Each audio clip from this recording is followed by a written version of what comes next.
On the 13th of August, we celebrate the feast of Ramon Nonatus.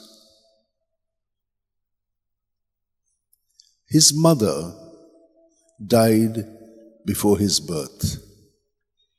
And so they said he is born without birth in that sense. Non nato. He was delivered like this when his mother was dead. This child became great. He was the one to save the Christians from the hands of the Muslims in Africa. And he converted the jailer, so they padlocked his lips so that he would not speak. They rescued him, became a bishop, and things like that. But he did lots to save people. There was another incident like this, when a child was born, and it was in a very terrible state. Mother died, the child was delivered, and they call him Serf Son. Why Serf Son? He was going to be the suffering son, because everything around was like that. Now, let us look at this. Every one of you who is a parent have thought about what to name your child. And you think about it much in advance, what this child, if it's a boy, girl, what would we call them? And there's a kind of personality that there is attached to that name in the minds and hearts of the parents.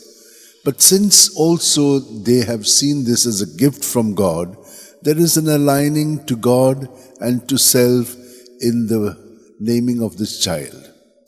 And often the children also kind of live up to that name. When Jesus was going to be born, he was to save people from their sin. He would be called Emmanuel, God with us. So each one of us has got a name which is very, very important, and one should kind of know what the significance of your name is so that you live out the plan of God for you in your life. Today we see how the people of Israel, when they were called, they were supposed to be his people, and they very often went away from him. But God would always send his messenger. Malaki means the one who brings the message.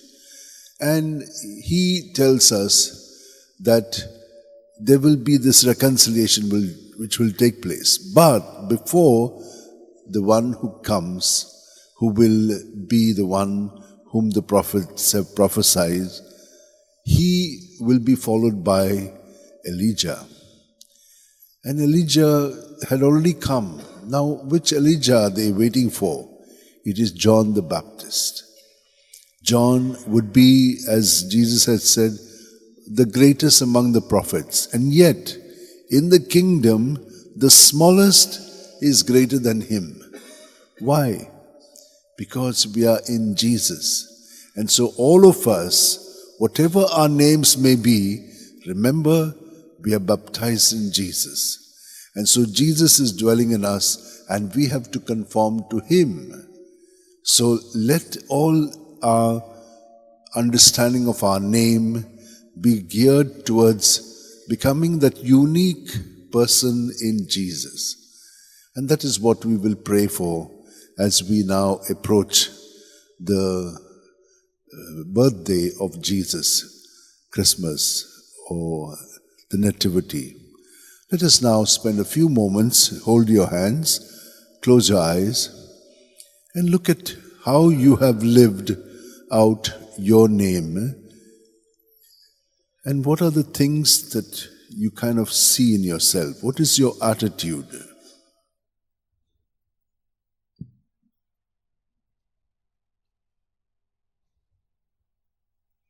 Maybe we have some clarity, but let us offer ourselves in this offertory to the Lord, so that just as this bread and wine will be transformed into the body and blood of Jesus, we also may become that unique person in Jesus. Amen.